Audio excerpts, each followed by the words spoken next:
सर्वांना नमस्कार। सर्वप्रथम जागतिक महिला दिनानिमित्त सर्वांना खूप खूप शुभेच्छा।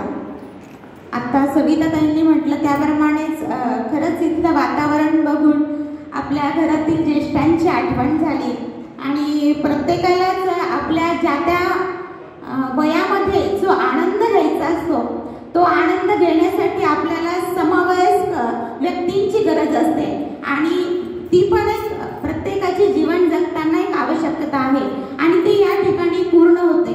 म्हणून जे काही आपल्या प्रसंगात किंवा जीवन जगताना घडत असतं त्यामधून आपण चांगले आणि सुखाचे मधुकण हे नेहमी चाखले पाहिजे।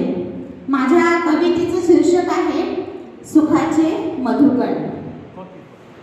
वार्धक्य म्हणजे काय हे तर जणू तुझे बालपण। वार्धक्य म्हणजे काय हे तर जणू तुझे बालपण। परोपकार प्रेम सहवास हवे असते फक्त आपलेपण। परोपकार प्रेम सहवास हवे असते फक्त आपलेपण।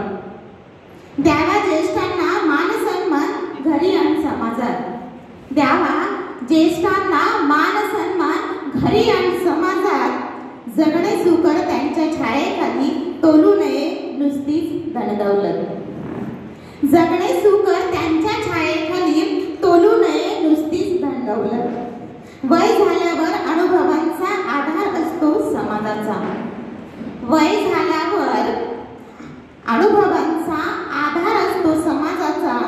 जनरेशन गॅप समजून घ्यावा दोन वेगळ्या पिढ्यांचा। जनरेशन गॅप समजून घ्यावा दोन वेगळ्या पिढ्यांचा। समजू नये परावलंबी जगणे जीवन गाणे गावे हसत। समजू नये परावलंबी जगणे जीवन गावे हसत।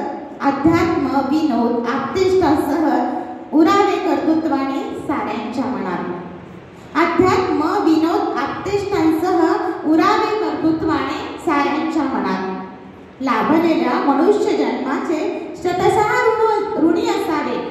लाभलेल्या मनुष्य जन्माचे शतशः ऋणी असावे। वृद्धापकाळ एक नवी सुरुवात आनंदाने सारे स्वीकारावे। वृद्धापकाळ एक नवी सुरुवात आनंदाने सारे स्वीकारावे। आणि शेवटचं कडवं खूप छान आहे बघा। जीवन एक रंगमंच बाल तारुण्य म्हातारपण। जीवन एक रंगमंच बाल तारुण्य म्हातारपण।